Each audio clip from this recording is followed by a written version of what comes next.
Hey guys, tonight we're going to set sail on a different kind of journey, one that carries us across the trackless expanse of the ancient seas.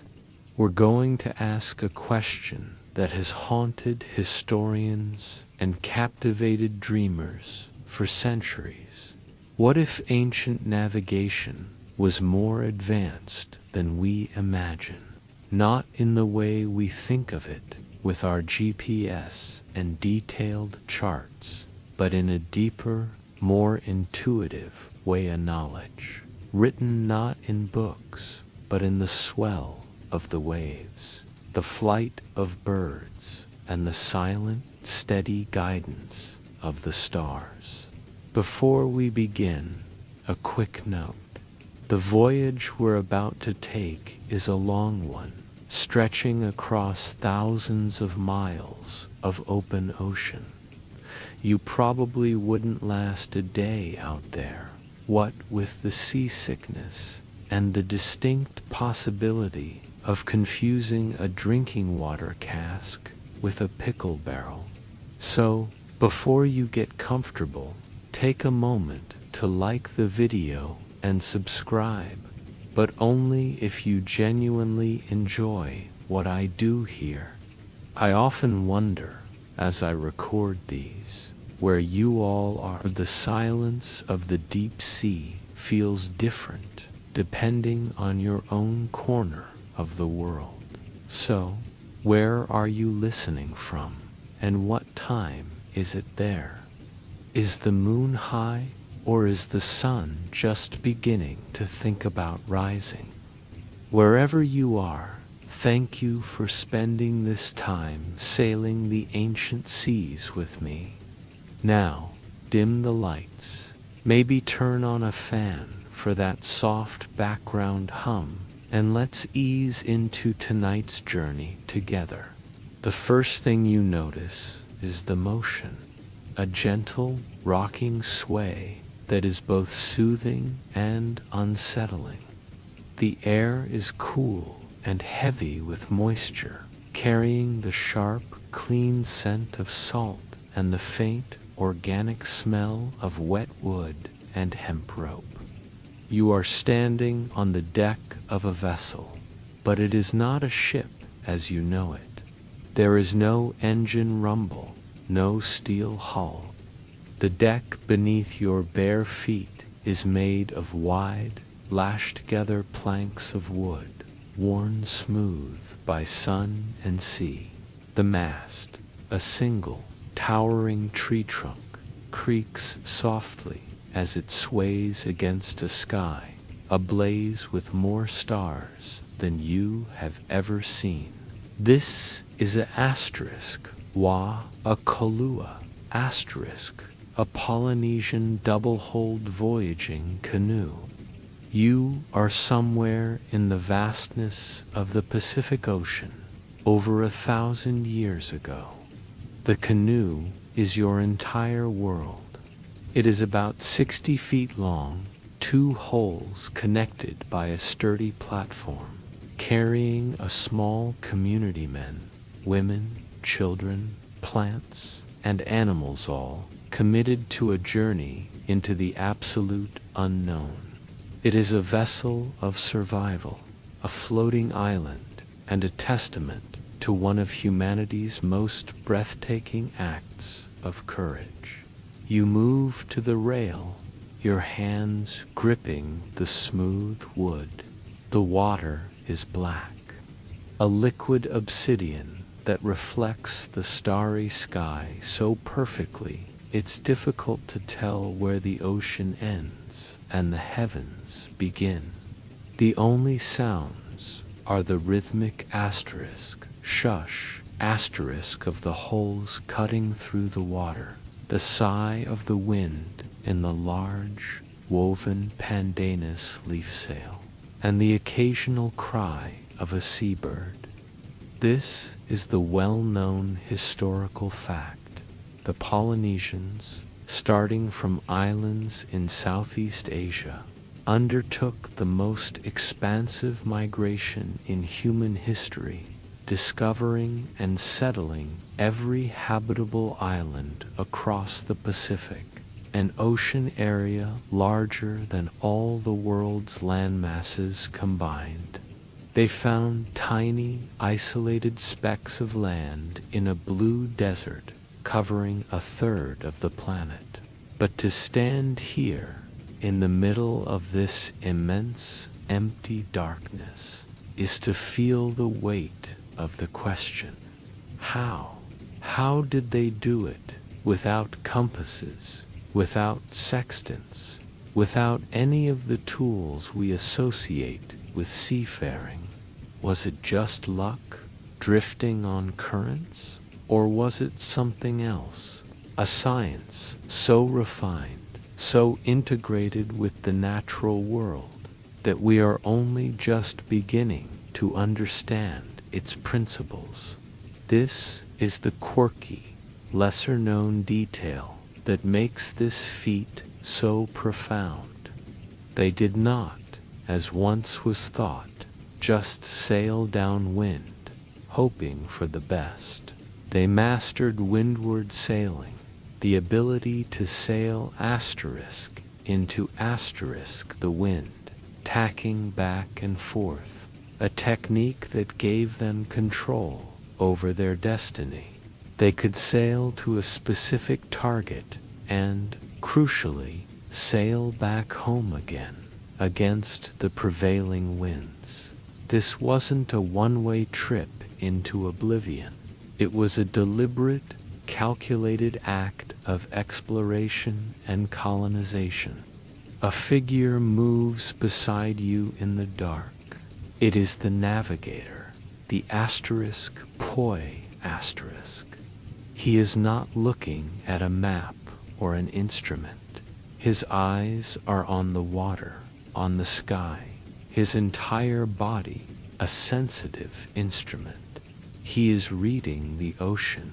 He feels the subtle shifts in the swell patterns, the asterisk mana, asterisk that rebound off distant islands, telling him of land beyond the horizon, days before it can be seen. He watches the specific flight paths of birds at dusk, knowing that certain species will fly towards land to roost. He tastes the air for the scent of mud, flowers, or smoke. He observes the kind of debris floating in the water. He is a living library of environmental data, but his primary map is the sky. He knows over 200 stars by name and their precise paths. He has memorized a star compass, a mental construct where the horizon is divided into 32 houses, each with a rising and setting star as its guidepost. As one star sets, another rises to take its place, creating a continuous, rotating celestial map. He is not following a single star. He is holding his course within a moving, star-filled wheel. He knows the timeline of the night, the rhythm of the celestial sphere, with an intimacy we have lost beneath our city lights. You look up at the cosmos with him. The Southern Cross is clear and bright. The pointers aim towards the South Celestial Pole. The Milky Way is a shimmering river of dust and light, a pathway his ancestors followed. He is not just navigating, he is having a conversation with the universe. Each wave, each bird, each star is a word in a language he understands perfectly. We are, for all our technology, functionally illiterate in it. You probably couldn't find your way to a nearby island, and neither could most modern sailors without their instruments. It's a gently humbling thought standing here. We have mapped the ocean floor with satellites, yet we cannot do what this man is doing with his senses and his memory. Archaeologists and historians still wonder how this knowledge was developed and preserved over generations, passed down orally through chance and practical apprenticeship. We may never know the name of the first asterisk, PWO asterisk, who deduced that a specific swell pattern meant an island was near, or who first mapped a star to a point on the horizon. But we can feel the culmination of that knowledge in the quiet confidence of this navigator, standing in the darkness, guiding his people across an empty sea. Imagine being a passenger on this canoe 1,200 years ago. The smell of salt and sweat and stored taro is constant. The sun by day is relentless. The nights are long and cool. You have been at sea for weeks. Your survival depends entirely on the skill of this one man. And then, one morning, a certain cloud formation appears on the horizon, a stationary, green-tinged cloud. The navigator points. He doesn't smile. He simply nods. He knew it was there long before anyone could see it. He knew the timeline of your journey, the distance to land, because he could read it in the water and the sky. He wasn't hoping. He was following a map we cannot see. They undertook these voyages, not for us, not to be a mystery, but for themselves, for survival, for expansion, for the human drive to see what is over the horizon. And as you stand on this rocking deck, you can almost feel that drive, its urgency, its profound faith. The first people to settle the Pacific didn't leave behind grand stone cities. They left a legacy of incredible journeys, a knowledge system written in the movement of waves and stars, set to the slow, steady rhythm of the ocean itself. The canoe rises and falls on a long, deep swell. The navigator murmurs a chant, a prayer to the ancestors who taught him the way. The question hangs in the salt-tinged air, as persistent as the guiding stars. What if they weren't just skilled observers? What if their understanding of the ocean was a sophisticated science, a complex body of knowledge that we are only now, with our satellites and supercomputers, beginning to properly appreciate and replicate? A science of navigation passed down through generations that allowed them to conquer the last great frontier on Earth long before anyone else dared to try. The memory of the rocking canoe stays with you as the world shifts around you. The scent of the open Pacific begins to mix with new, drier aromas, the smell of sun-baked earth, of cedar wood, and of the hot, still air of a desert sea.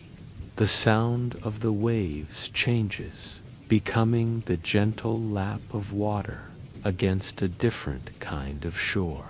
The limitless, starry sky contracts, and you find yourself standing on a beach of pale sand, looking out across a calmer, enclosed sea, under the light of a different set of constellations. The journey is not over. The thread we are following, The thread of advanced ancient wayfinding is about to lead us from the vast Pacific to a much older sea and to a civilization of merchants and explorers who may have known its secrets long before the Greeks. You are now on the shores of the Arabian Sea, near the ancient port of Lothal, part of the Indus Valley civilization. Around 2500 BC, the air is thick and humid, but the scent is different. Here less of pure ocean and more of mudflats, baking bricks, and the pungent smell of tidal marshes.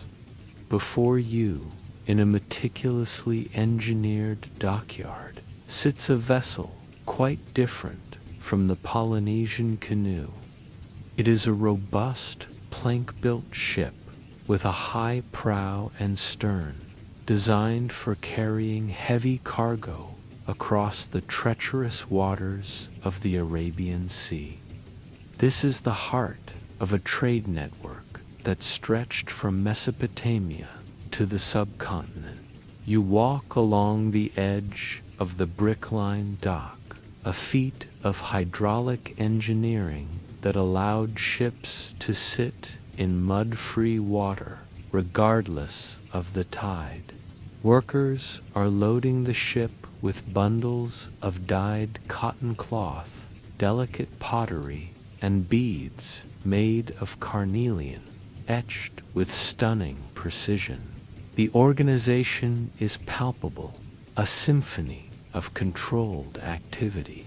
It's a gentle, humorous reminder that while we worry about global shipping delays, these ancient hairpins were managing a supply chain that spanned thousands of miles with nothing but the wind and human muscle. But as you watch the ship being prepared for its journey west towards Megan, Oman, and Dilmun, Bahrain, the question deepens. How did the hairpins navigate? The well-known fact is their trade with Mesopotamia, evidenced by hairpin seals found in Ur and Mesopotamian goods in Indus cities. But the asterisk, how asterisk, remains one of archaeology's quiet puzzles. They left no written records that we can decipher, no star charts etched in clay. Their knowledge, like the Polynesians, must have been oral, practical, and profoundly empirical. The quirky, lesser-known detail here lies in the very design of their settlements and their deep understanding of their environment. The Indus Valley people were master hydrologists and astronomers. Their cities are precisely aligned with cardinal directions, suggesting a sophisticated understanding of the heavens. It is almost certain that this astronomical knowledge was applied to navigation. They would have used the stars to guide their ships, following the same constellations that guided the layout of their cities. They knew the monsoon patterns, the seasonal winds that could carry a ship to the Arabian Peninsula and back. They would have used a lead line to measure depth and sample the seabed, recognizing the composition of the ocean floor as a marker of their position. They might have used the flight paths of birds, much like the Polynesians, and observed the behavior of marine life. A merchant stands near you, checking a clay ceiling on a bundle of goods. He carries a small, carved stone weight part of the standardized, precise system of weights and measures the Indus Valley used. This standardization was crucial for trade, a silent language of commerce understood from the Indus to the Euphrates. He looks out to sea, not with anxiety, but with the calm expectation of a routine journey. He knows the timeline of the winds, the currents, the stars. His ancestors have been making this trip for centuries. This isn't exploration, it's business as usual. Their timeline was one of celestial and meteorological predictability, a calendar of commerce written in the sky and the sea. Archaeologists still wonder about the extent of Harappan seafaring. Did they venture beyond the Arabian Gulf? Could their ships have reached the coast of East Africa? The evidence is scant, but the possibility tantalizing. We may never know the name of the first Harappan captain who sailed beyond the sight of land, trusting only his knowledge of the stars and the waves. But we can see the result of that courage in the Mesopotamian texts that mention the distant, wealthy land of Meluha, and in the Harappan artifacts buried in the sands of the Gulf. Imagine standing here 4,500 years ago. The dock is bustling. The ship, laden with goods, is ready. The captain gives the order to cast off. The great square sail is raised, catching the offshore breeze. He is not a conqueror, but a connector. He carries the products of a vast, organized civilization to another, different world. He knows the sea not as a barrier, but as a highway. He knew the ocean's roots because his civilization's economic vitality flowed along them. He was a node in a network that spanned continents, a network sustained by a deep, unrecorded science of navigation. The scene at Lothal begins to dissolve, the sounds of the dock fading, replaced by a new, more rhythmic and forceful sound, the coordinated splash of oars and a deep, guttural chant that seems to vibrate in your very bones. The humid, warm air of the Indus Valley cools dramatically, becoming crisp and cold, carrying the scent of pine, wet stone, and a different, colder sea. The bright, hazy sun is replaced by a low, gray sky, and you find yourself not on a dock, but on a rocky shoreline, looking out at a fjord where a vessel of a completely different character rests in the water-long, low, narrow, and fearsome. The dragon-headed prow seems to snarl at the sky. You have traveled from the sun-drenched, organized world of Bronze Age trade to the misty, fierce world of the Vikings.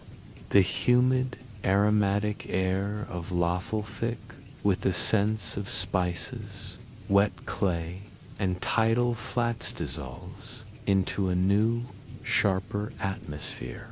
The warmth clinging to your skin is swept away by a cold, insistent wind that carries the clean, piercing smells of pine resin, wet stone, and the profound, icy brine of a northern sea.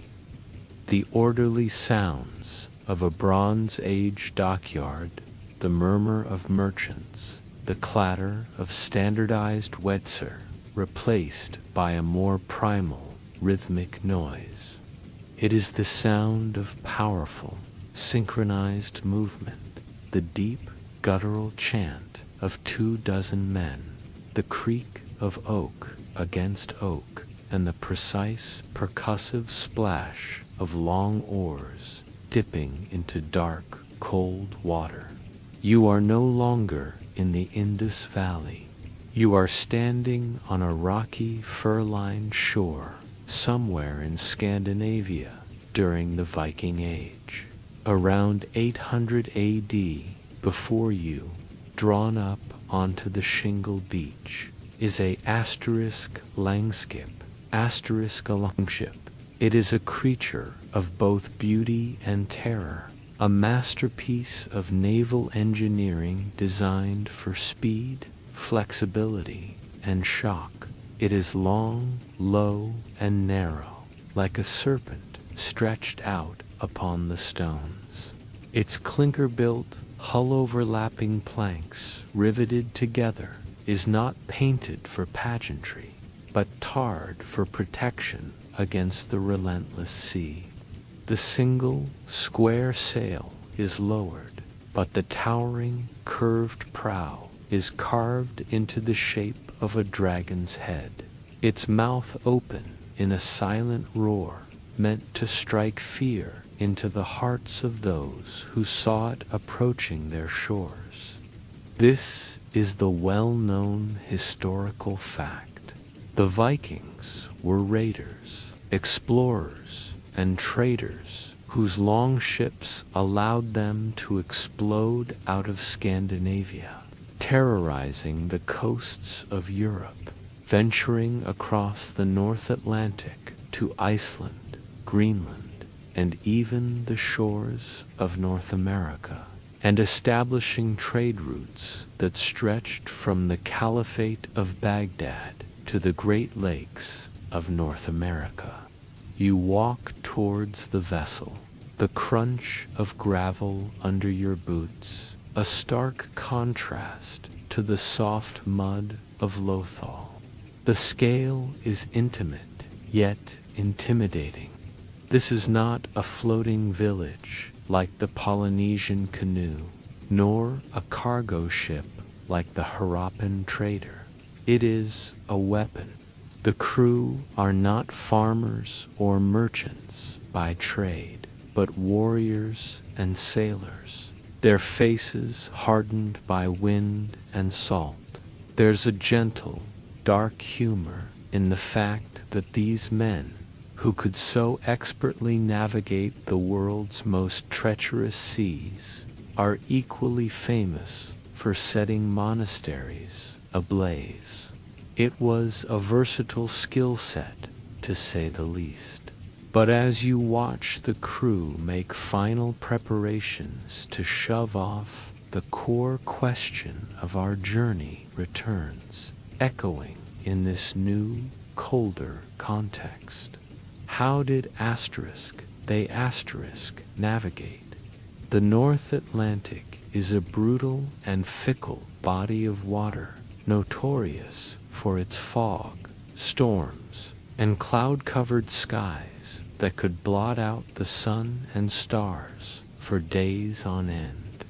How did they find their way to Iceland, a speck of land in a vast, empty ocean, let alone to Greenland and beyond? The answer, once again, lies in a profound and multi-layered reading of the natural world. The quirky, lesser-known detail is that the Vikings likely used a sophisticated array of tools and techniques that went far beyond simply following the coast. While they certainly used the sun and stars, the asterisk SLC and asterisk Santjern, asterisk Quen, they were visible. Their true genius lay in navigating when they were not. They used a asterisk, sunstone asterisk. This is not a mythical object, but a real crystal, likely a piece of cordierite or Iceland spar, which possesses a property known as birefringence. By looking through the crystal towards the sky, even through thick cloud or fog, a skilled navigator could locate the position of the sun based on the polarization of sunlight. A faint pattern in the light invisible to the naked eye. It was a literal window to the sun on a sunless day. They also used a sun shadow board a primitive but effective compass. This was a wooden disc with a central gnomon, a pin that casts a shadow. By tracing the shadow of the gnomon throughout the day, they could determine cardinal directions with remarkable accuracy, even on a moving ship. But their knowledge went beyond tools. Like the Polynesians, they were master readers of the sea itself. They observed the patterns of swells, knowing that the dominant swell pattern in the North Atlantic came from the west-northwest. They watched for birds.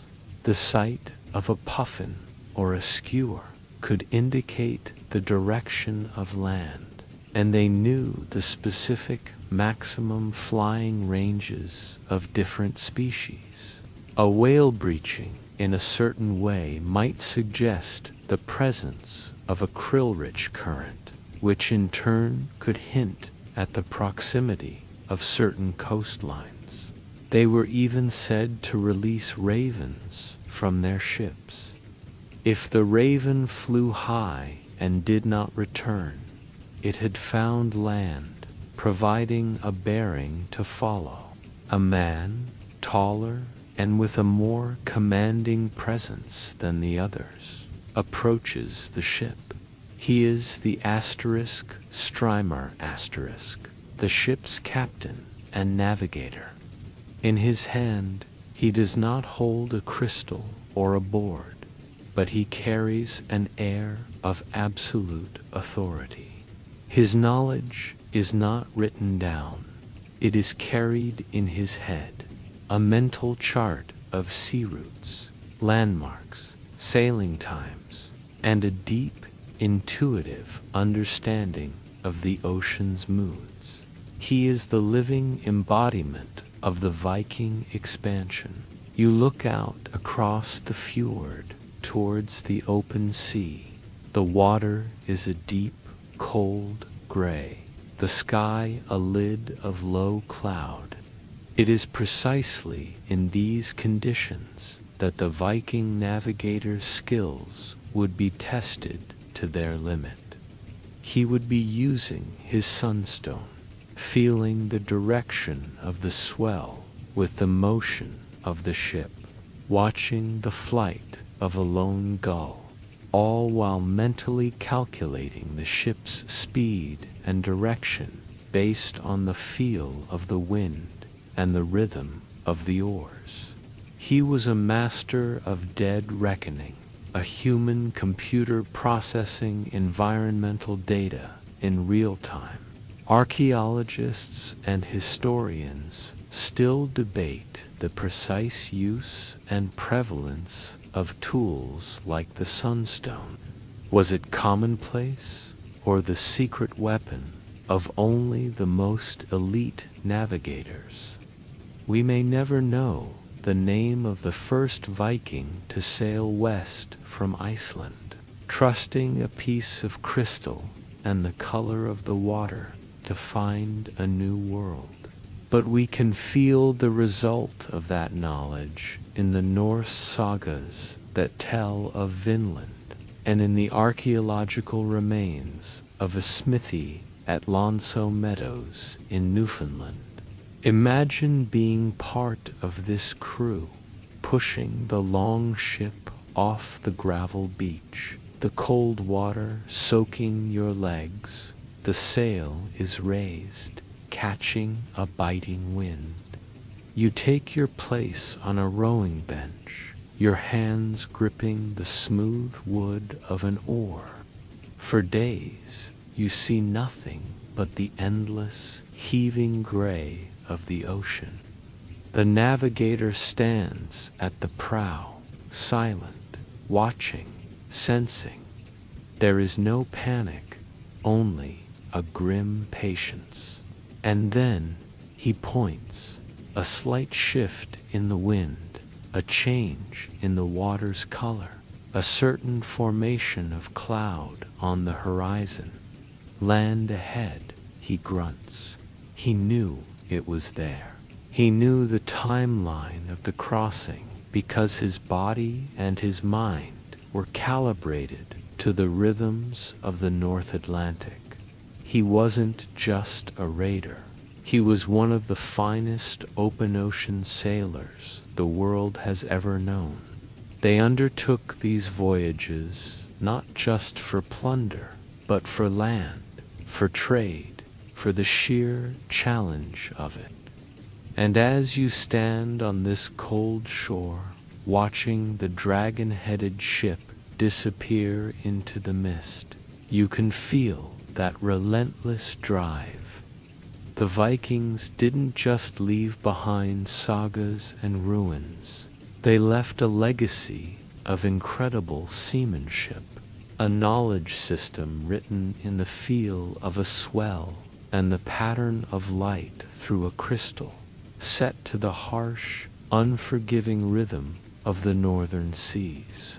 The image of the long ship fades, the sound of its oars replaced by a new, more delicate sound, the gentle rustle of papyrus and the soft lap of water against a riverbank.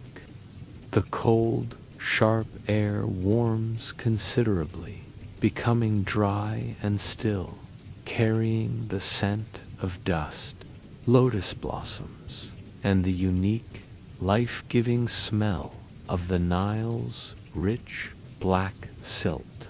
The gloomy gray sky of the north is burned away by the relentless, golden sun of Egypt. You have traveled from the world of the Vikings to the banks of the longest, most predictable river in the world, to a civilization whose navigation was, at first glance, entirely different, yet no less advanced in its own way. You are now standing on the deck of an Egyptian river barge during the New Kingdom. Around 1500 BC, the vessel is broad and flat-bottomed, perfect for the Nile's shallow waters. A single, large, square sail is set to catch the northerly breeze. But a team of oarsmen is also ready for when the wind fails or they need to travel upstream. The well-known fact is that the Nile was the lifeblood and the highway of ancient Egypt. Every aspect of life was oriented along its north-south axis. But to assume their navigation was simple is to misunderstand it profoundly.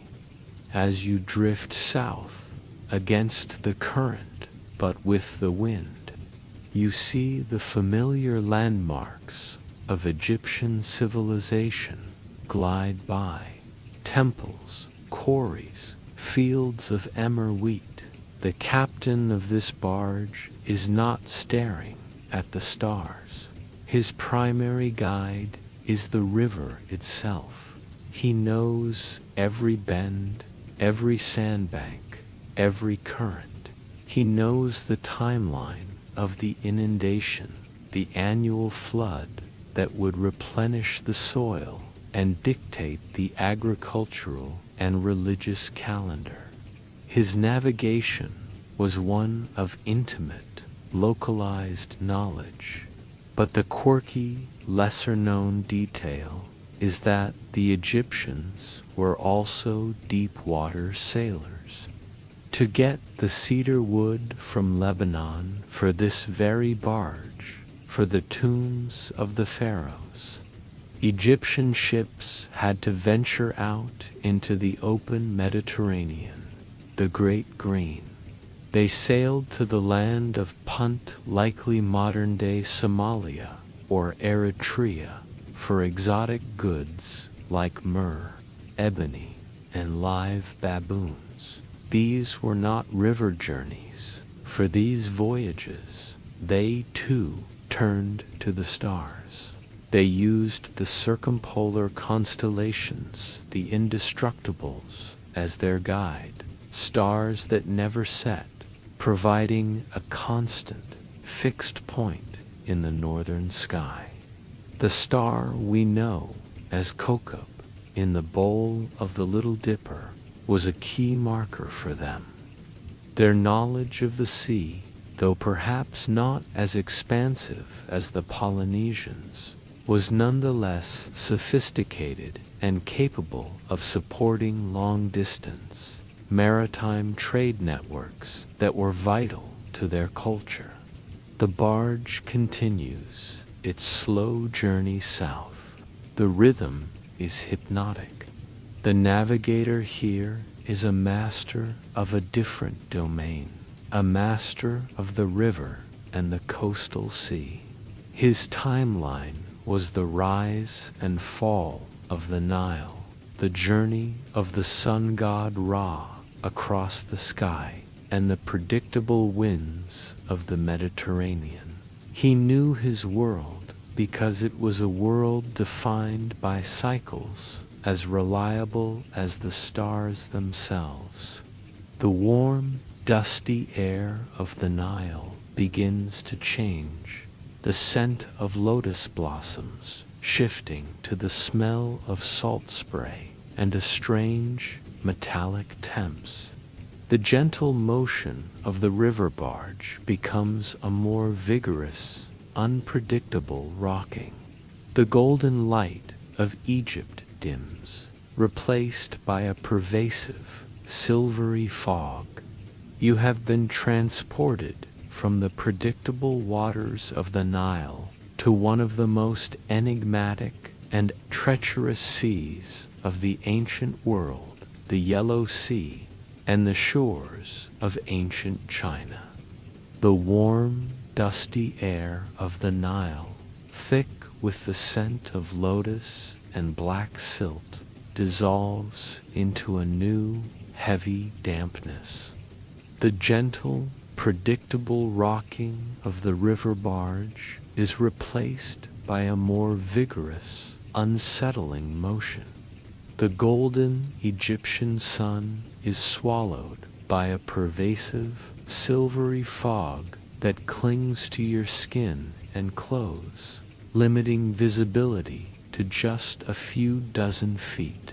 The sounds of the river, the dip of oars, the cries of waterbirds fade into a new symphony, the deep, mournful groan of a heavy wooden hull, the snap of a stiffened silk sail, and the constant hissing whisper of water against a ship much larger than any you have yet encountered.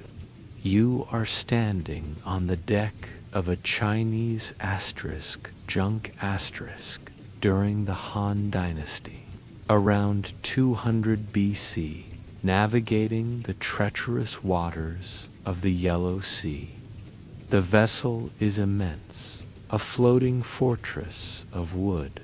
Its most striking feature is the fully developed battened lug sail, a complex web of bamboo and silk that allows it to sail efficiently into the wind, a technology that wouldn't reach the West for over 1,000 years.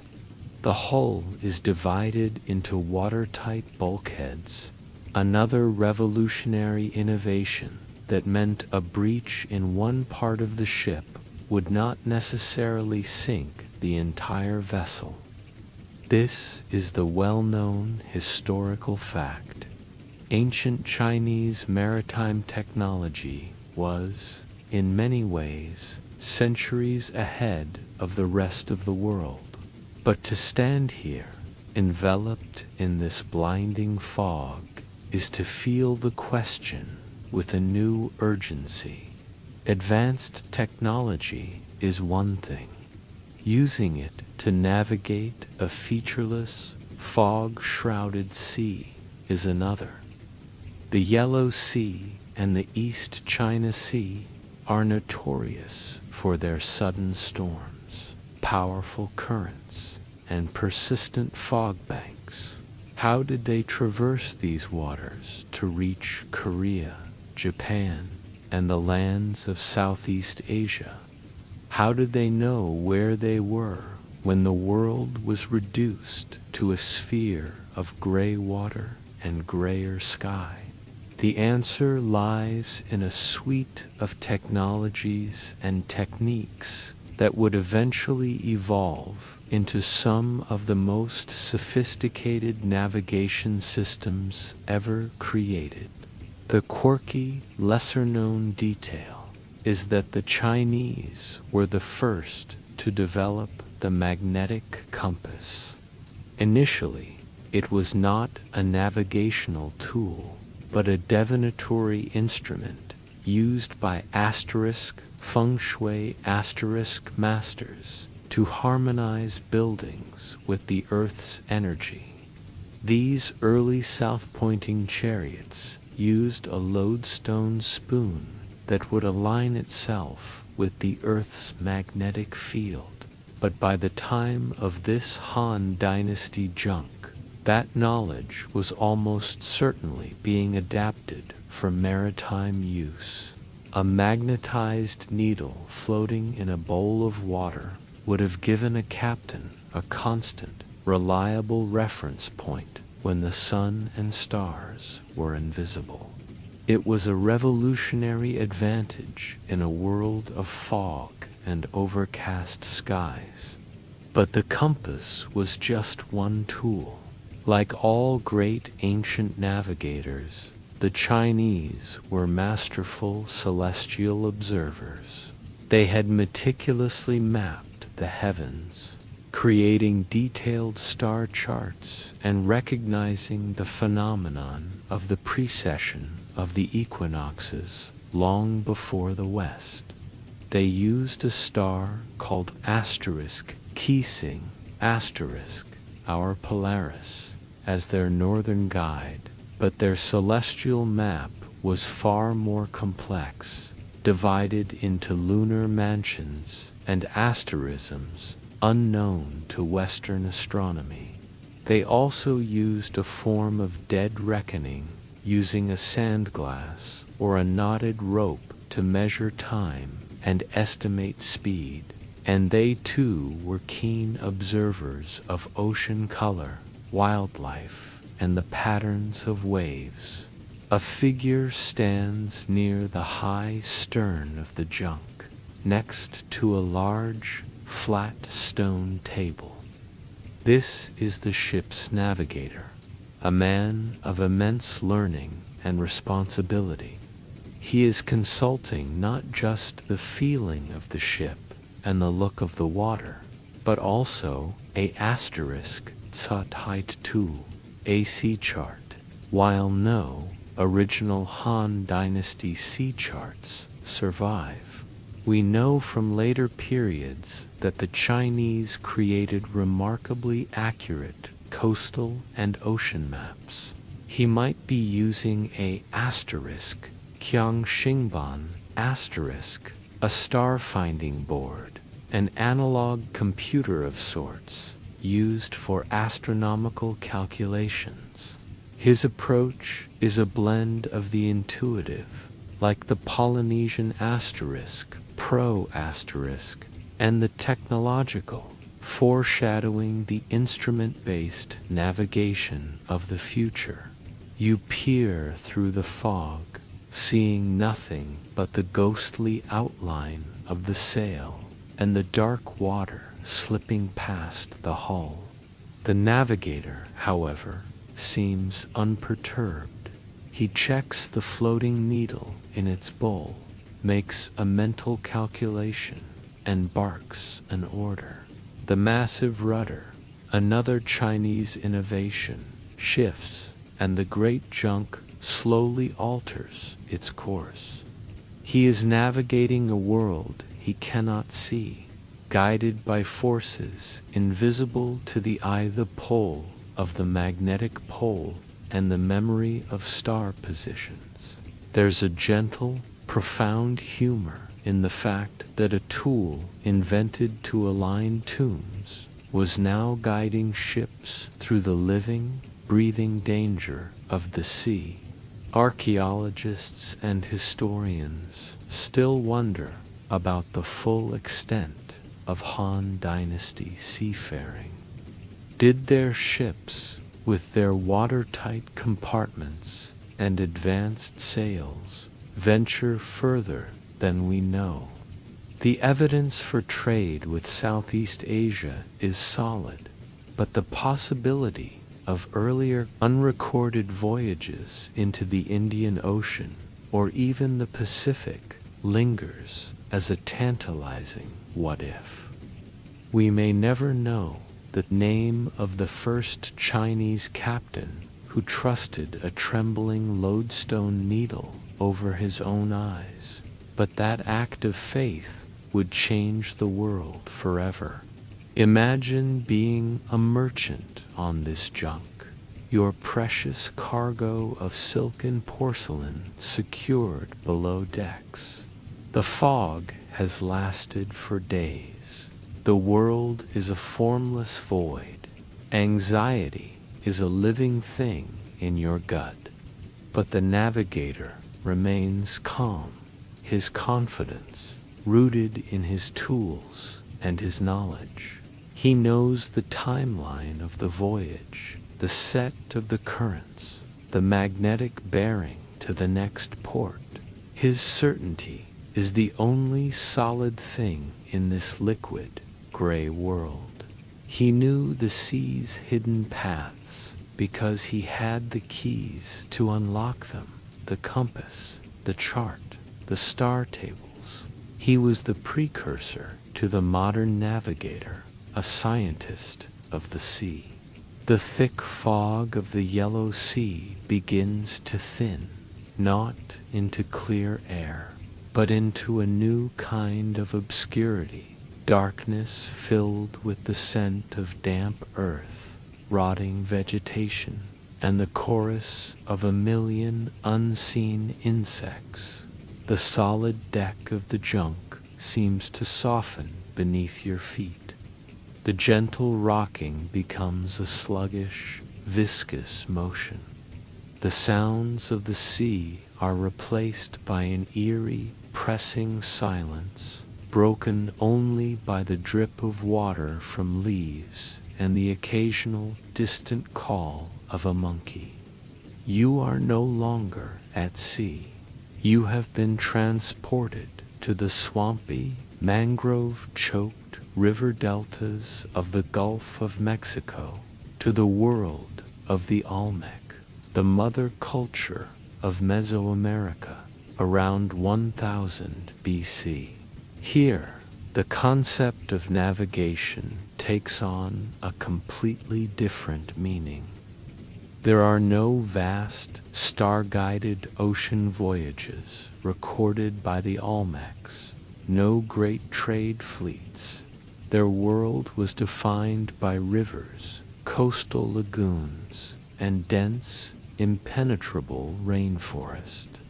Their ships were dugout canoes, hollowed from massive ceiba or cedar trees.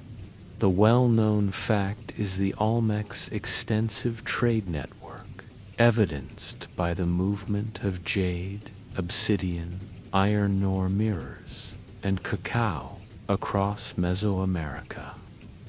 But how did they manage this in a landscape without wheels, without pack animals, a world of tangled jungle and swamp? The answer is written in the water. The quirky, lesser-known detail is that the Olmecs and the Mesoamerican cultures that followed them were masters of riverine and coastal navigation.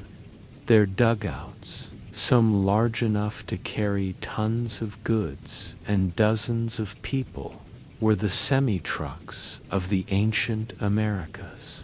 They paddled along the coast from the Olmec heartland in Veracruz, trading with the Maya to the south and east. They traveled up and down the mighty rivers that snaked through the jungle, establishing trade routes that moved goods from the highlands to the lowlands.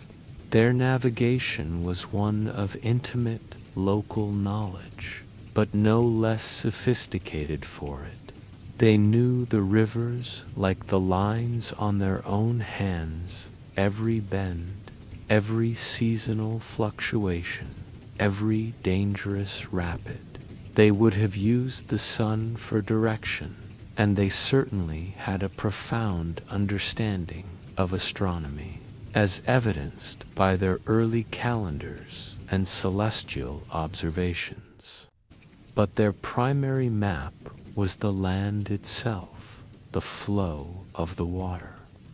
They knew which tributary led to the source of jade, which coastal route would take them to the cacao groves.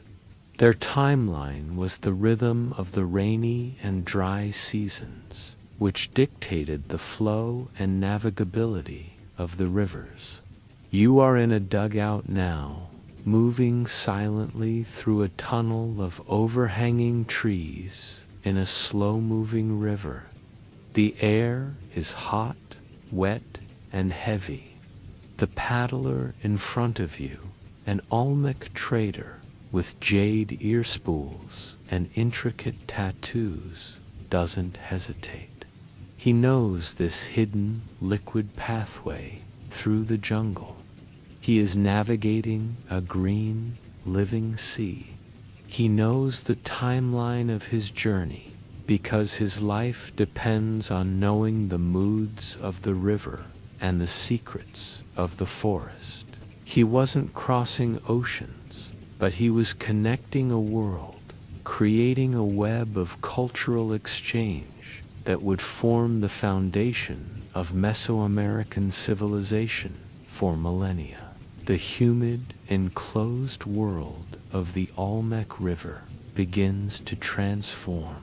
The dense canopy overhead recedes, the air becomes drier, and the scent of rotting vegetation is replaced by the smell of hot sand, dry stone, and cinnamon. The sluggish river current vanishes, and you are once again on a true sea, but a sea of a color you have never seen, a deep, brilliant turquoise. You have traveled from the freshwater rivers of the New World to the incense-rich waters of the Red Sea, and the dawn of a very different kind of maritime enterprise. The humid, claustrophobic air of the Olmec River, thick with the scent of decay and blooming orchids, is torn away by a dry, scorching wind. The sluggish, silent glide through mangrove tunnels is replaced by the brisk, confident motion of a ship slicing through clear, open water. The color of the world shifts from 1,000 shades of jungle green to a stark, stunning palette. The deep lapis lazuli of the sea, the blinding white of the sun-bleached deck, and the relentless baked gold of the desert shores sliding past on either side. The smell is now one of hot timber, salt, and the almost overwhelming, sacred fragrance of frankincense and myrrh. You are aboard an Egyptian ship once more, but not a river barge. This is a seagoing vessel of Queen Hatshepsut's famous expedition, sailing south on the Red Sea around 1450 BC, bound for the fabled land of Punt. The ship is broader and sturdier than the Nile barges, built to withstand the swells of the open sea. The well-known historical fact is the relief at Hatshepsut's mortuary temple at Deir el-Bahri, which depicts in exquisite detail the wonders brought back from Punt, heaps of aromatic resin, ebony, ivory, gold, and live myrrh trees. It stands as one of the first recorded state-sponsored trading expeditions in history. But as you stand on the deck, watching the arid mountains of the eastern desert slide by, the question of navigation returns.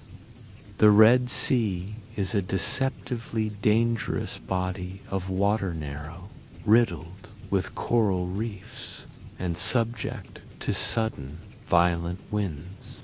How did the Egyptians, a civilization so intrinsically tied to the predictable, linear flow of the Nile, navigate this treacherous, open-ended sea? The answer lies in a method that is both beautifully simple and profoundly effective. Cabotage, hugging the coast. The quirky, lesser-known detail is that the Egyptians, for all their celestial knowledge, likely conducted this epic voyage not by sailing out of sight of land, but by meticulously following the coastline. They were master pilots of the Red Sea's narrow confines. By day, they navigated by landmarks, a distinctive mountain peak, a specific wadi opening onto the shore, the color and formation of the coastal cliffs. By night, they would have pulled their ships onto the beach, a practice that kept them safe from reefs and unpredictable weather. Their navigation was a slow, patient, and incredibly detailed reading of the land itself. They also possessed a deep, practical knowledge of the Red Sea's winds and currents. They knew the seasonal patterns that would carry them south and, just as importantly, bring them back north again. They would have used a sounding lead to gauge the depth and sample the seabed, another way to confirm their position along the familiar coastline. The captain of this ship is not a stargazer in the middle of an ocean. He is a coastal pathfinder, his eyes constantly scanning the shore, his mind a living logbook of every bay and headland between the port of Mursa Gavassis and the distant shores of Punt. Imagine the scene as they finally arrive. After weeks of cautious coastal sailing, the landscape changes. Lush, green vegetation appears. The smell of the desert is replaced by the damp, fecund scent of a tropical coast. The Egyptians, in their stark white linen, gaze in wonder at the beehive-shaped huts of the Puntites, built on stilts over the water. The navigation, the long, patient journey, was all for this moment of connection. They knew the sea's route because they had memorized it, landmark by landmark, season by season. Their timeline was the length of a sailing season, the cycle of the winds, and the patience required for a successful round trip. It was a monumental achievement, not of open ocean daring, but of meticulous, cautious, and brilliantly executed coastal exploration. The scent of frankincense begins to fade, the turquoise waters of the Red Sea darkening to a deep, moody gray-green.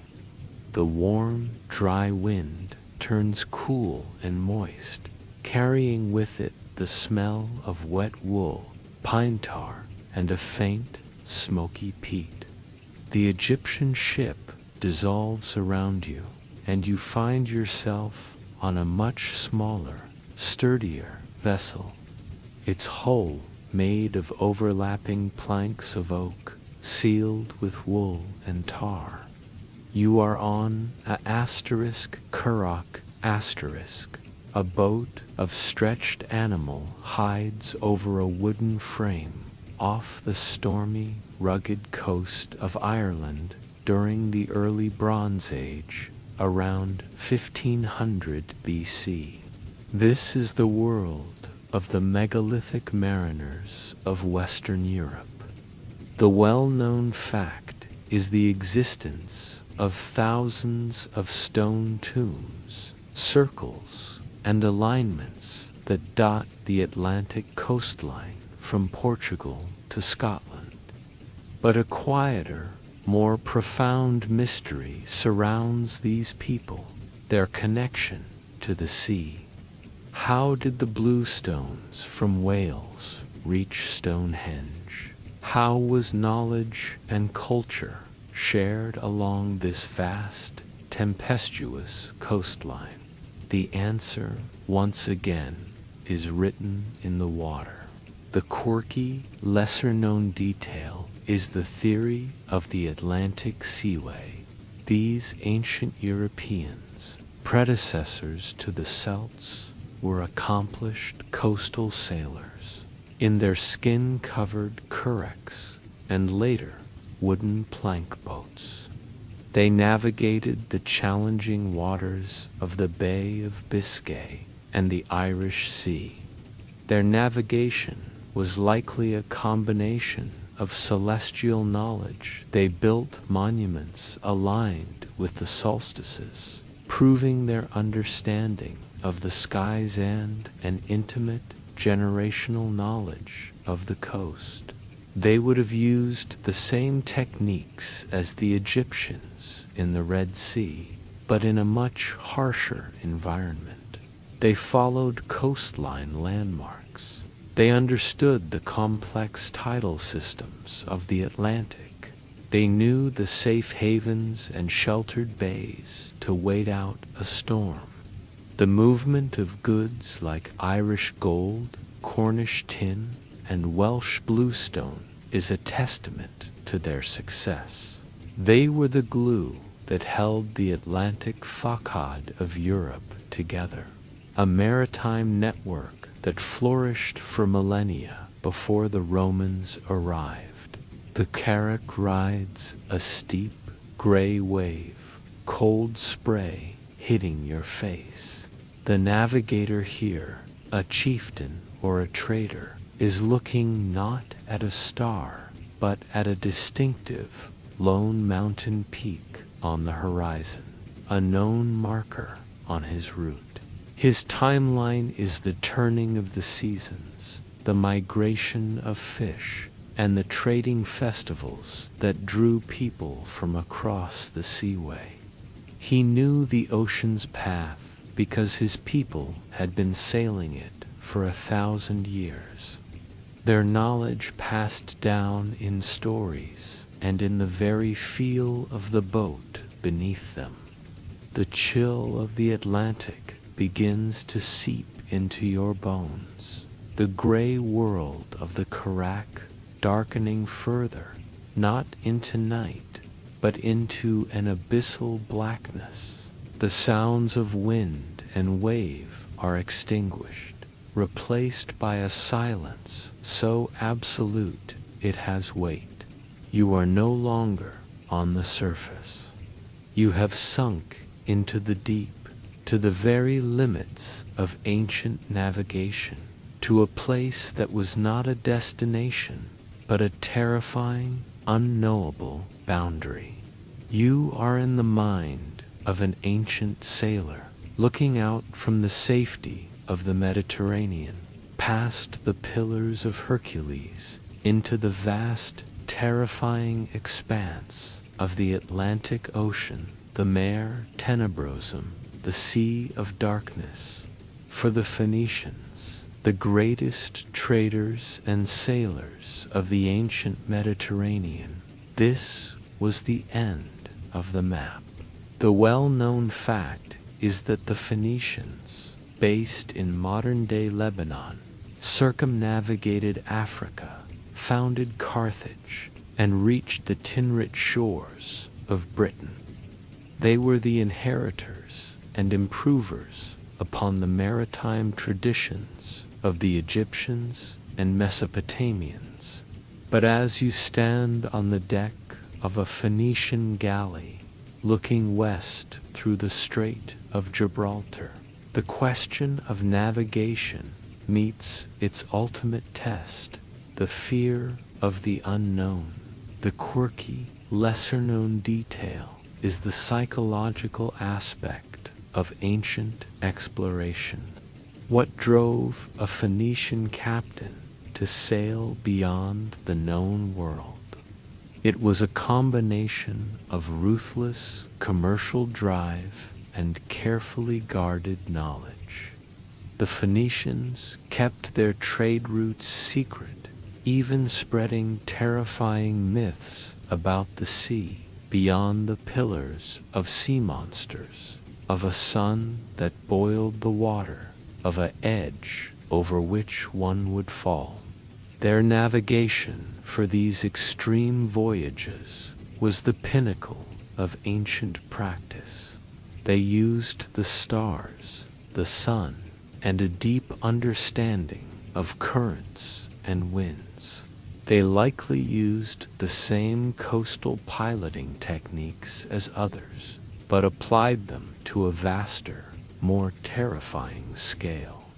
The voyage around Africa, commissioned by the Egyptian pharaoh Necho II, is a testament to their incredible skill. They sailed south down the Red Sea, and for years they kept the land on their starboard side, planting and harvesting grain as they went, until they eventually returned through the Mediterranean. They proved the world could be circumnavigated. Imagine that moment of decision. The known world is behind you. Ahead lies only rumor and fear. The captain orders the sail to be set, and the ship moves past the pillars into the rolling swells of the open Atlantic. He is navigating not just by the stars, but by courage. He is pushing the very definition of the possible. He knew the sea had no end because he, or his kind, had dared to test it. Their timeline was the turning of the years, the patience to undertake a voyage that lasted multiple seasons, and the commercial will to find what others feared to seek. The blackness of the deep Atlantic begins to lighten. The terrifying emptiness fills with a new, familiar scent, the smell of wood smoke, roasted sweet potato, and the unique, slightly sour smell of a *Kumara* storage pit. The sound of the ocean becomes the gentle lap of water on a lake shore. You have been transported from the edge of the known world to its very heart, to the last great landmass to be settled by humans, where a final, isolated chapter of ancient navigation was written. You are on the shores of Lake Taupo in Aotearoa, New Zealand, with the Polynesian ancestors of the Mbori around Iten Sembai AD. The canoe here is a waka, Taua *, a war canoe, but its form is instantly familiar. It is the direct descendant of the Polynesian vessels we began our journey with. The circle is complete. These navigators used the same star compasses, read the same swells, and followed the same birds as their cousins, thousands of miles away in the Central Pacific. Their journey to New Zealand was one of the most remarkable feats of navigation in history. Finding these large, but still isolated, islands in the vastness of the South Pacific. Here, the timeline of ancient navigation finds its final poignant echo. The knowledge that had conquered the Pacific had now touched its every corner.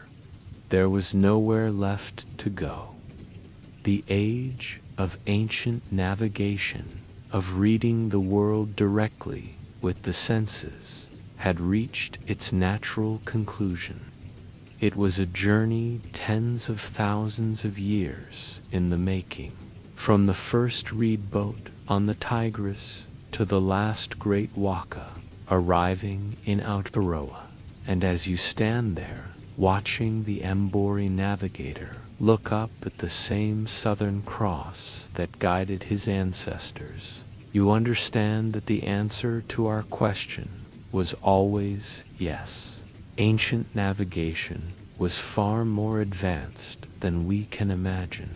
It was a symphony of human intelligence, courage, and sensory awareness, a lost art that allowed humanity to weave the entire planet together long before the first chart was ever drawn. The scent of wood smoke and the cool, crisp air of Aotearoa begin to soften and blur. The imposing silhouette of the asterisk waka, Tauā asterisk war canoe, fading like a ghost into the mist that hangs over Lake Taupo. The sense of finality, of a journey's end, lingers for a moment before the world dissolves once more. This time, there is no immediate transition to another vessel or another sea. Instead, the mist thickens into a profound, velvety darkness, a silence so complete you can hear the blood pulsing in your ears. You are suspended between worlds, between times, in the quiet laboratory of the mind, where all these disparate threads of ancient knowledge begin to weave together into a single, stunning tapestry. Let us linger here in this quiet space and pull back from the specific voyages. Let us examine not just the asterisk, how asterisk, but the deeper asterisk, why asterisk, and the profound asterisk, what if asterisk. What if we've been looking at ancient navigation through the wrong lens entirely? What if its true sophistication lies not in replicating its individual techniques with our technology, but in understanding the complete, integrated cognitive system? These cultures developed a system that represents a different branch of human intelligence, one we have largely pruned from our modern consciousness. Consider first the monumental architecture of memory. In our world, memory is a convenience, a hard drive we occasionally defragment. For the ancient navigator, it was the very foundation of their science, the primary instrument upon which all others depended. The Polynesian star compass wasn't a physical object you could hold. It was a perfect, rotating celestial sphere held in the mind, a cognitive map with 32 houses, each governed by a rising and setting star, its paths known so intimately that the navigator could feel his position within this moving wheel even with his eyes closed. The Viking navigator didn't just remember the North Atlantic was rough. He held in his body the kinesthetic memory of a dozen different swell patterns, the long, deep roll from a distant gale, the sharp, choppy rebound from a nearby fjord wall, the confused crosswell that meant shifting currents. Each told a different story about distant weather and unseen landmasses. The Egyptian coastal pilot possessed a eidetic memory of the entire Red Sea shoreline, every wadi mouth, every distinctive rock formation that cast a specific shadow at a certain time of day, every subtle color change in the water indicating a coral reef or a sandy bottom. These were not merely people with good recall. They were the culmination of a cultural project to transform the human brain into a dynamic, cross-referencing database of environmental data.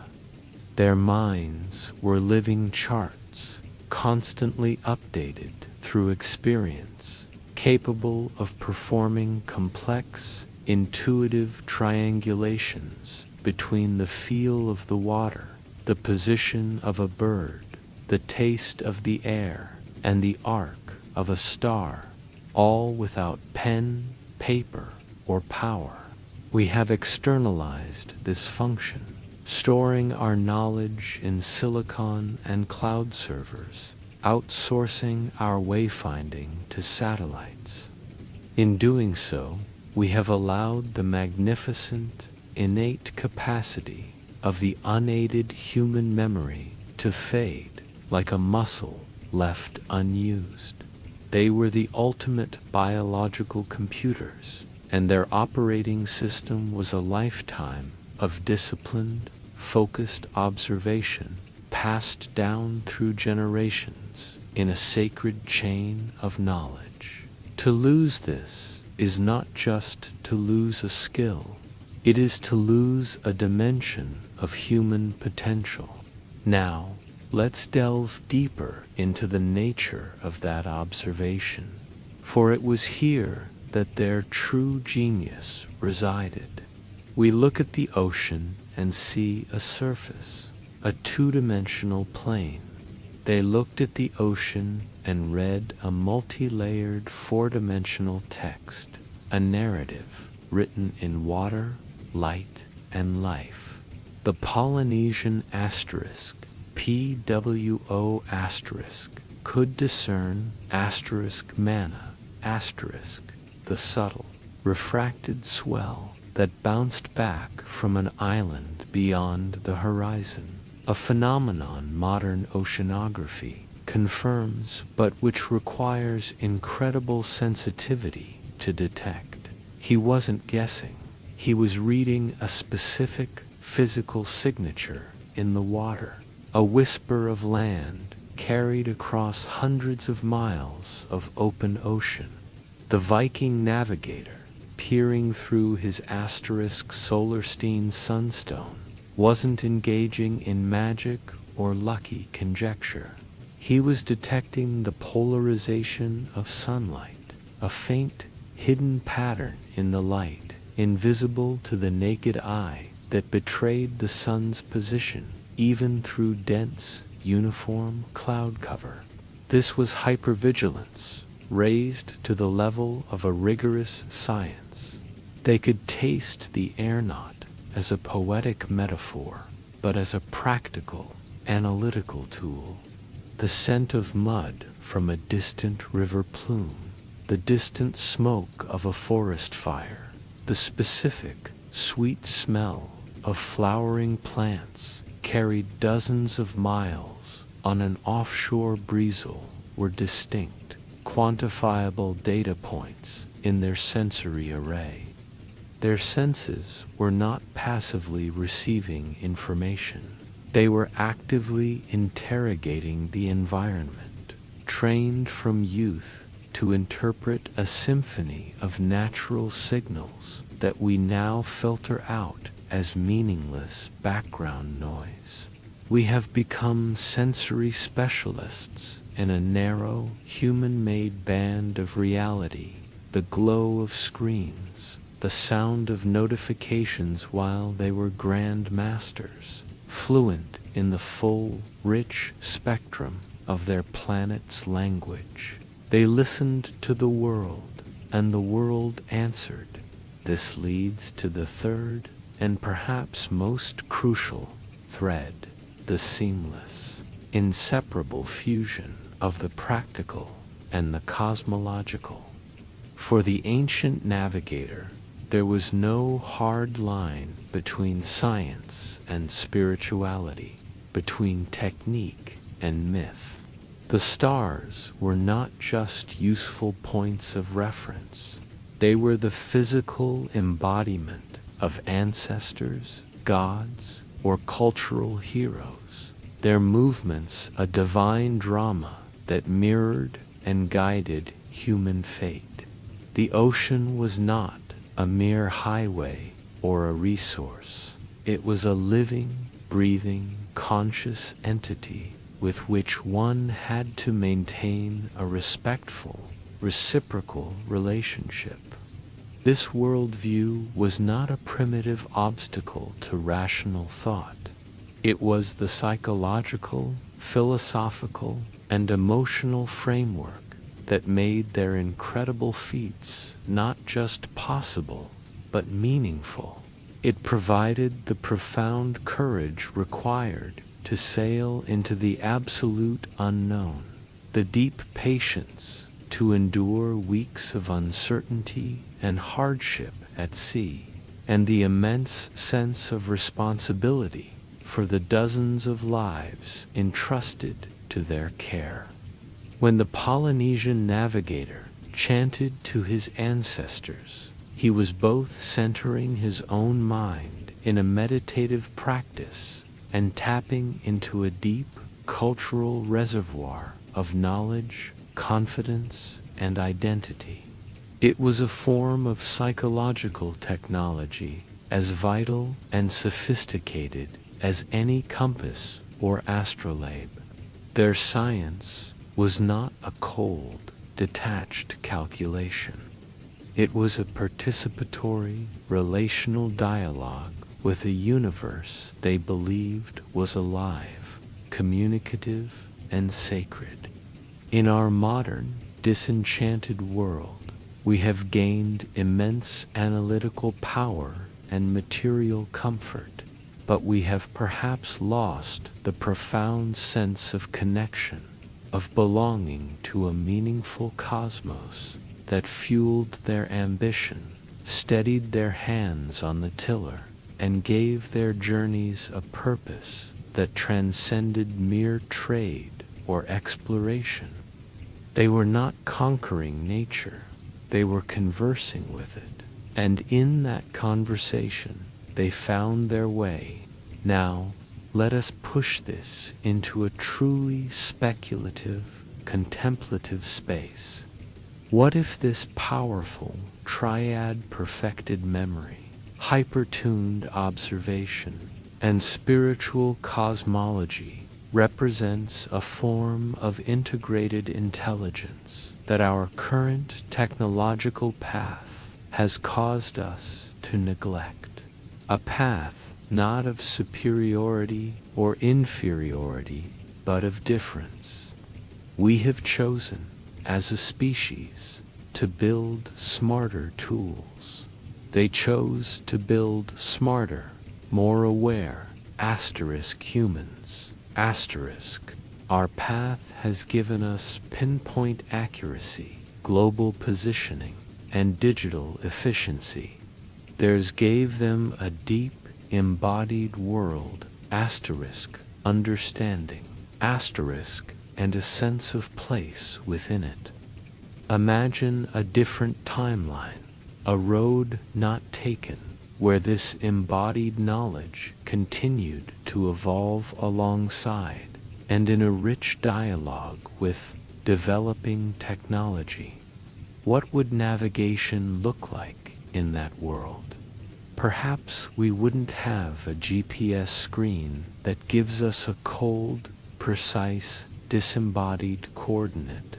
Instead, we might wear subtle, non-intrusive devices that amplify our innate senses rather than replace them, a sleek wristband that translates subtle magnetic variations into a gentle, tactile hum, contact lenses that overlay the hidden patterns of polarized light onto our vision, a bone conduction headset that turns the complex sonar data of underwater topography into a rhythmic, intuitive vibration felt in the bones of the skull. The navigator of this alternate present would not be a passive, distracted follower of a glowing digital line, but an active, engaged synthesizer, their technologically augmented senses merging seamlessly with their trained intuition to achieve a state of pure flow with the environment. Navigation would be a meditative, immersive art form, a continuous, flowing conversation with the sea and sky, enhanced by technology rather than dominated by it. The goal would not just be to arrive, but to understand the journey itself, to be in a deep relationship with the elements every mile of the way. This is the true legacy they offer us, not a set of instructions, but an invitation to a different kind of knowing. This is not mere fantasy or nostalgic yearning. Modern science is, in many ways, playing a fascinating game of catch-up. Researchers in oceanography and anthropology now seriously study wave piloting as a legitimate, complex, and teachable skill. Biologists meticulously confirm the reliability and maximum flight ranges of certain seabirds as indicators of land. Physicists have built laboratory models and sailed replica voyages to validate the stunning efficacy of the Iceland spar sunstone. We are using our most advanced instruments and methodologies to prove, quantify, and deconstruct what these ancient masters knew intuitively in their bones and their blood. They were the original masters of big data, and the entire planet's oceans, its atmosphere, its starry vault was their vast, interconnected data set. They observed patterns over generations, patterns we are only now able to model and predict with our networks of supercomputers. Their knowledge was not pre-scientific, it was proto-scientific, built on a mountain of meticulous, repeated, and verified observation.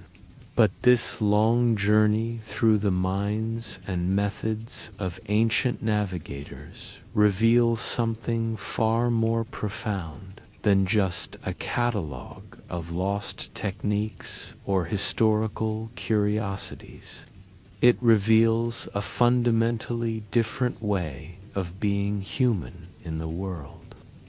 They possessed a quality of attention, deep, patient, sustained, and respectful attention that is becoming increasingly rare, even endangered. In our age of constant digital distraction, fractured focus, and the relentless pursuit of instant gratification, their success depended entirely on this quality. It was their most valuable currency.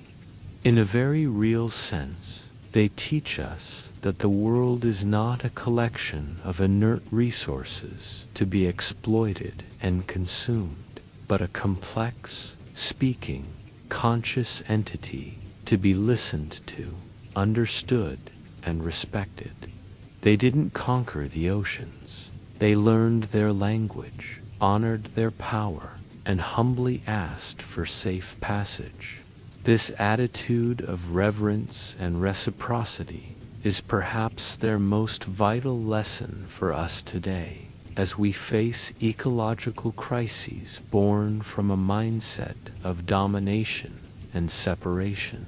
As we hold this thought, letting its weight and significance settle in the quiet, the profound, silent darkness around you begins to brighten, not with the light of a sun or the pinpricks of distant stars, but with a soft, familiar, electronic glow from a screen in standby mode.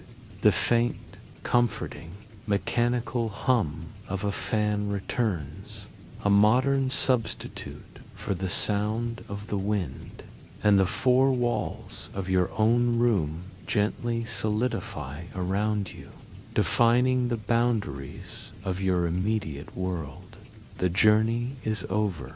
You are back. The salt is gone from your lips. The rocking motion has stilled. The chill of the North Atlantic and the humidity of the Almic jungle have dissipated, but the echo of those vast, star-filled nights and the memory of those quiet, profoundly confident navigators remains, a haunting and beautiful imprint on your consciousness. The question we started with, what if ancient navigation was more advanced than we imagine, has been answered, but the answer is more nuanced and profound than simply listing their impressive skills. Yes, it was advanced, decidedly so, but its advancement was of a different kind, a different flavor of intelligence altogether. It was an advancement of the human spirit, the senses, and the mind, woven together into an inseparable, holistic whole. They achieved what they did not, in spite of their lack of our technology, but because of their profound and masterful use of the technology they were born with, their own humanity, in its fullest, most awakened expression. So, as you lie here in the quiet, let the images settle and find their place in your mind. The asterisk, a statue of concentration against the infinite black velvet of the Pacific, his eyes closed, feeling his way. The Viking Strimer his face hardened by wind and salt, squinting into the impenetrable gloom, a simple crystal, his only lens to the hidden sun. The Chinese navigator, his face a mask of calm in the swirling fog, his faith placed in the quiet, decisive tremble of a magnetized needle floating in a bowl of water. They are not primitive figures from a superstitious and distant past. They are exemplars of a profound and beautiful discipline, one that whispers to us across the centuries, reminding us of the incredible, untapped potential that lies within when a human being decides to truly, deeply, and respectfully pay attention to the world in which they are embedded. The oceans they crossed with such sublime skill are the very same oceans that brush against continents today, their waters moved by the same ancient currents. The stars that guided them so unerringly are the same stars that shine, often unseen and unappreciated, above our light-polluted cities. The only thing that has truly changed is us. We have gained the whole world, digitized and mapped, in a device we hold in the palm of our hands. but we may have lost the living, breathing, sensuous world that exists just beyond our untrained fingertips. The world they knew how to read like a beloved and familiar story, a story in which they were a meaningful character. The past has waited this long to share these secrets with us, these whispers of a different way to know and to be. It can certainly wait a little longer while you rest and dream of star paths on open water, of silent compasses within, and of the vast, quiet wisdom of the sea. The soft, electronic glow of your room fades. The hum of the fan is replaced by the delicate, deliberate scratch of a reed pen on vellum. The air smells of drying ink, beeswax, and old parchment. You are no longer a passive traveler. You are a witness to a quiet catastrophe, the great unraveling of the very knowledge we have been exploring. You are in a monastery in early medieval Europe, around 800 AD, and outside these walls, the intricate star charts of the Babylonians, the sailing directions, the celestial mathematics of the Greeks, are fading from memory, replaced by a new, inward-looking worldview. This is the well-known historical narrative. The fall of Rome and the subsequent fragmentation of Europe led to a decline in long-distance trade and open ocean exploration. The map of the world, both literally and figuratively, shrank. The Mediterranean became a boundary, not a bridge. The vast, interconnected web of ancient maritime knowledge, painstakingly built over millennia, began to fray at its edges, then tear at its center. But to sit in this silent scriptorium is to feel the asterisk of this loss, not just the fact of it. A monk is meticulously copying a text, but it is not a navigational guide or a star catalog. It is a theological treatise, the knowledge of how to sail by the stars, how to read the swells, how to use a cross-staff or an astrolabe, was not stored in great libraries. It was stored in the minds of sailors, pilots, and merchants. It was passed from father to son, from master to apprentice, in a continuous, living chain of practical experience.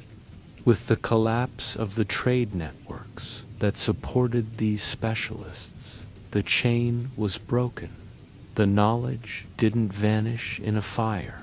It evaporated with the last breath of the last navigator who had no one to teach. It was a loss of embodied intelligence, a silent, generational amnesia. The quirky, lesser-known detail in this story of loss, however, is the role of the Church. While it is often cast as the villain in the narrative of lost knowledge, the reality is more complex. Monasteries like this one became the accidental arks for fragments of classical learning. While they had little use for Phoenician sailing manuals, they preserved the works of Ptolemy, whose geography contained the concept of latitude and longitude and a coordinate system for mapping the world. This knowledge, though dormant and misunderstood for centuries, was a seed. It was a written, static version of the dynamic, living knowledge that had been lost. The monk copying the text has no idea how to sail to India, but he is preserving the asterisk idea, that the world can be mapped and measured. It was a different kind of compass, one pointing not north, but forward in time, waiting for a future age to rediscover its purpose. Now, let's shift our gaze away from Europe, for the great unraveling was not a global phenomenon. While Europe turned inward, other civilizations were reaching the zenith of their navigational prowess. Let the scriptorium dissolve, its scent of parchment replaced by the complex, thrilling aromas of a bustling Indian Ocean, port spices, salt, teak wood, and the distinct smell of coir rope. You are in Calicut, on the Malabar coast of India, around 1200 AD. The harbor is a forest of masts, a symphony of languages. Arab dhows with their lateen sails, Chinese junks with their battened lugs, Indian asterisk, Thani asterisk, and vessels from as far away as East Africa crowd the anchorage. This is the world of the monsoon marketplace, a network more vast and vibrant than anything the Romans ever knew. And its engine was a group of navigators whose name is less famous than the Vikings or Polynesians, but whose knowledge was every bit as profound. The Arab and Indian pilots of the Indian Ocean. The well-known fact is the scale of this trade, which connected China, India, the Middle East, and Africa. But the asterisk, how asterisk, is the real story. These navigators used a tool called the asterisk kamal asterisk. It was a deceptively simple rectangle of wood with a string knotted at specific intervals tied through its center.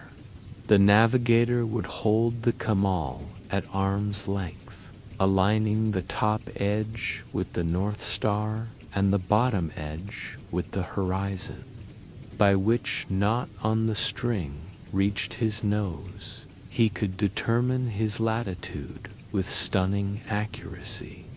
It was a portable, personal, and brilliantly effective instrument. They also possessed detailed sailing manuals, the asterisk Romney, or asterisk Routiers, asterisk, which contained not just star courses and coastal descriptions, but also precise timings for the monsoon winds. They knew the rhythm of the Indian Ocean's breatha, southwest monsoon, from April to September, that carried ships from Africa to India, and the northeast monsoon from October to March that brought them back. Their navigation was a perfect marriage of simple, elegant technology and deep, cyclical environmental knowledge. They didn't fight the ocean, they danced with its seasons. Imagine being a merchant in Calicut, watching a dhow from Oman arrive, its sail patched and sun-bleached. The captain comes ashore, his kamal tucked in his belt, his mind full of the stars of the southern hemisphere, the currents off Somalia, the landmarks of the Gujarati coast. He represents an unbroken tradition, a living library of the sea that had never been lost, only refined over centuries. While Europe slept, the Indian Ocean world was a vibrant, buzzing hive of global connection, all guided by the silent, steady light of Polaris and the predictable turn of the wind. But the story of knowledge is never just one of loss or preservation. It is also one of rediscovery. Let the scents of Calicut blend and transform into the smell of damp wool, cold sea air, and the exciting, terrifying odor of the unknown. You are on the deck of a small Portuguese caravel, the asterisk Snow Gabriel asterisk, in 1497. Before you stands Vasco da Gama. He is at the very tip of Africa, a place the Portuguese call the Cabo das Tormentas, the Cape of Storms. He is terrified. His crew is mutinous. They have been at sea for months, far longer than any European voyage in living memory. They are at the absolute limit of their knowledge and their courage. Da Gama is not here by accident. He is the product of a century of methodical, state-sponsored rediscovery led by the Portuguese Prince Henry the Navigator. Henry's school at Sagres was an attempt to systematically reassemble the shattered pieces of ancient geography and navigation. They collected maps, both old and new. They interviewed Arab and Jewish astronomers and cartographers. They improved the astrolabe for use at sea. They developed the caravel, a ship capable of sailing windward. Da Gama, at this moment, is holding a translated copy of an Arab asterisk Romney. He has an Arab pilot, Ahmad ibn Majid, whom he has hired, or, as some stories go, kidnapped, to guide him across the Indian Ocean. This is the pivotal, quirky detail. The European age of discovery was not a purely European invention. It was, in large part, an act of intellectual outsourcing, a desperate, violent, and brilliant reacquisition of knowledge that had never been lost, only misplaced from the European mind. Da Gama, staring into the storm, is not a bold explorer discovering a new world. He is a student at the final, terrifying exam, trying to apply lessons learned from masters whose world he is about to invade. The caravel rounds the cape. The storm gives way to the calm of the Indian Ocean. With the help of his pilot, Da Gama catches the monsoon wind and sails to Calicut. When he arrives, he doesn't find a blank space on the map. He finds a sophisticated, thriving, cosmopolitan world that had been there all along.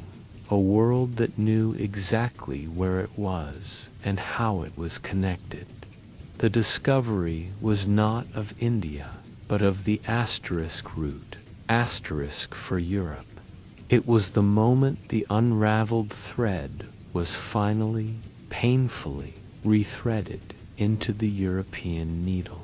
The world of the caravel fades, but the lesson remains. Knowledge is not a permanent possession.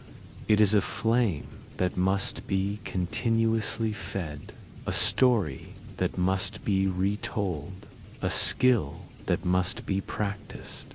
It can be lost in the quiet of a scriptorium as easily as in the fury of a storm, and it can be found again, sometimes in the most unexpected of places. Carried across the sea on a simple rectangle of wood, guided by a star, and remembered in the wind. The profound silence of the inner journey, the stark whiteness of the Arctic void, the deep, rhythmic chanting of the Polynesian navigator.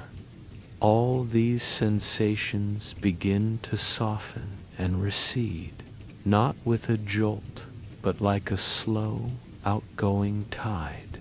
They don't vanish, but rather settle into the quiet background hum of your own awareness, like the afterimage of a bright light when you close your eyes. The final transition is not to a new place or time, but back to the very room where this journey began. The faint electronic glow of a standby light, the soft whir of the fan, the familiar weight of your own body at rest. You have returned, but you are not the same.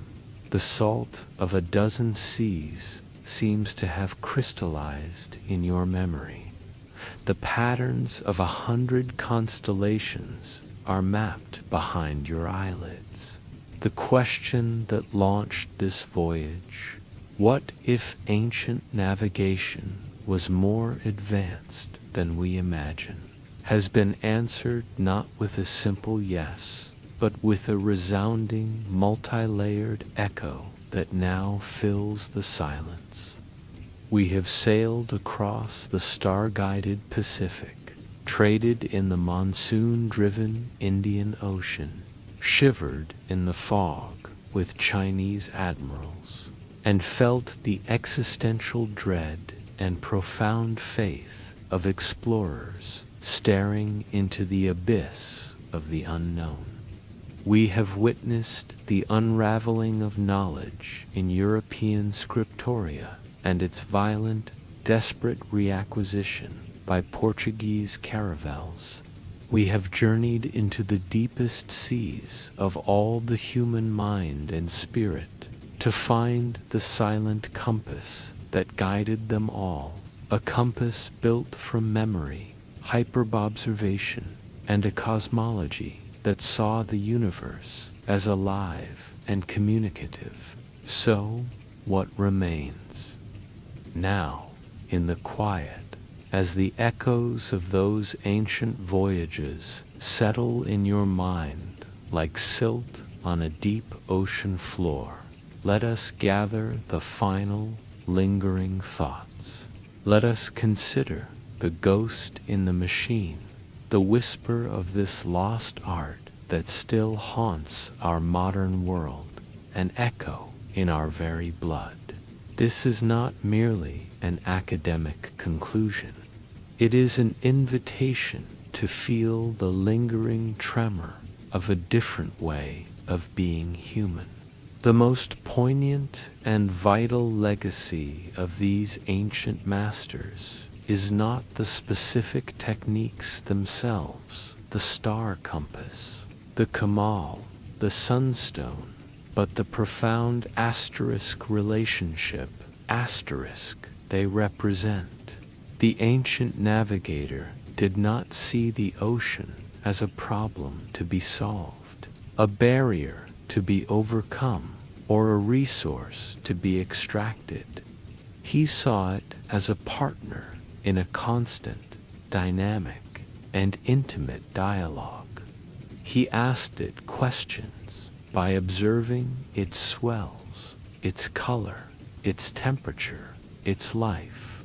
He listened for its answers in the specific flight paths of birds, the subtle taste of the air, the position of the stars. It reflected the faint, refracted asterisk manna, asterisk of a distant island. This was a relationship based on deep reciprocity and respect, a conversation that had been ongoing for generations. We, with our satellite views and sonar maps, have gained a godlike, omniscient perspective, but we have lost the intimacy of the conversation. We know the ocean's position down to the meter, but we no longer know its mood. We can predict its storms with statistical models, but we cannot feel their approach in our bones. We have traded a deep, embodied dialogue for a stream of disembodied data. The loss is not just one of skill or technique. It is a loss of kinship, a severing of a sacred bond.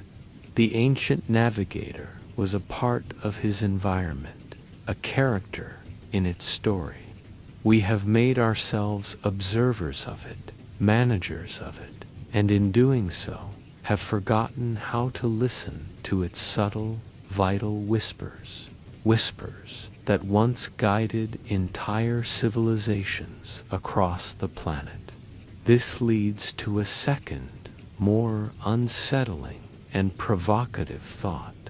What if this vast body of lost knowledge points to a form of human potential, a branch of our intelligence that we have systematically educated out of ourselves and our children? Our modern world, for all its wonders, prizes a very specific kind of cognition, abstraction, symbol manipulation, digital dexterity, and rapid task switching. We train our children to excel in a world of screens and keyboards, of standardized tests and specialized careers. The ancient navigator's education was the polar opposite. It was one of profound sensory immersion and physical embodiment. He learned by doing, by feeling, by failing, by spending countless hours simply watching the world with an unwavering, patient gaze. He was trained in a holistic form of attention, in the fortification of memory, in the real-time synthesis of 1,000 subtle, analog sensory inputs into a coherent, actionable understanding. We are creating generations of brilliant specialists who can code a complex algorithm or deconstruct a financial market, but might not be able to find due north without a digital device, or sense a coming storm in the shift of the wind. They were creating generalists of awareness, polymaths of the physical world, masters of the analog. This is not a sentimental call to abandon technology, which is a tool of immense power and promise, but a crucial plea to remember the other, older half of our intelligence, the embodied, the sensory, the intuitive, the patient. The ancient navigator's mind was a testament to the full, magnificent range of human cognitive potential. Our untapped potential lies not just in the cloud or in the silicon chip. It is dormant in our very senses, in our capacity for deep attention, waiting in the quiet to be reawakened. And what of the courage? We must be careful not to romanticize it. The courage of the ancient navigator was not the absence of fear, but the absolute mastery of it. It was the cold, heavy courage to be solely responsible for every single life on board, to make a critical decision with terrifyingly imperfect information, a decision that would irrevocably mean life or death for your entire community. It was the courage to hold a mental course for weeks on end with no external validation that you were right, with only your own trained senses and the whispers of your ancestors to guide you, while the vast, empty horizon mocked your certainty. It was the courage to face the sheer, mind-numbing, soul-quaking scale of the unknown, and to say, I will go there. This is a quality of character, a fortitude of spirit, that feels almost mythical to us now, cushioned as we are by safety nets, instant global communication, and the reassuring hum of Finter and the reassuring go with sa, Korean bu, in innocent of inipra, bat bid with I give you a bike, could up, work up, line up, I to the pato, I must have gust when about you with us, we feel was active, stand, I could be with a guide and the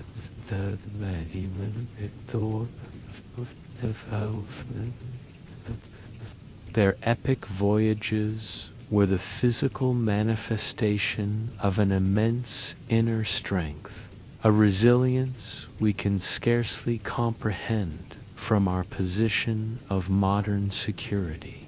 They hold up a mirror to our own lives, asking us quiet, challenging questions. Where is our courage today? What are the uncharted internal oceans in our own lives, the leaps of faith, the confrontations with failure, the journeys into vulnerability that we are afraid to cross?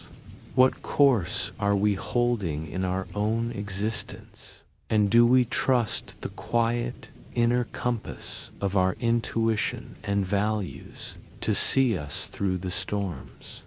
Finally, let us sit with the silence they left behind, the specific, granular knowledge, exactly how to read the asterisk mana asterisk of a specific swell, how to navigate a whiteout by the precise feel of the wind on the face, the chance that held the precise sequence of stars for a particular journey is largely gone, faded away with the last breath of the last masters who had no apprentices.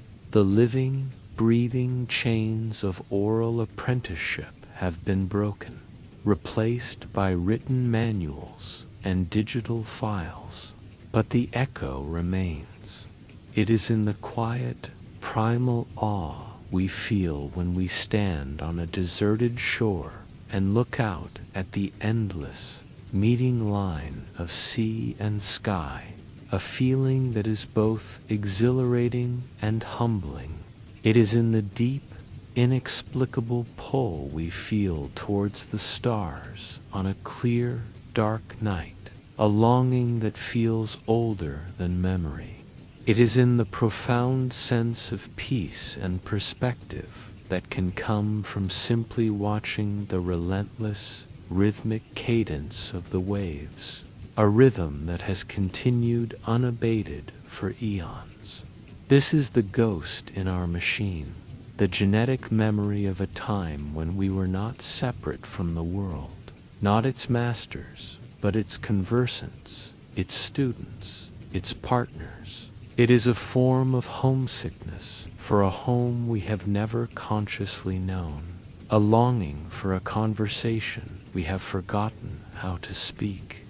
The journey ends where it began, with you in the quiet and the dark.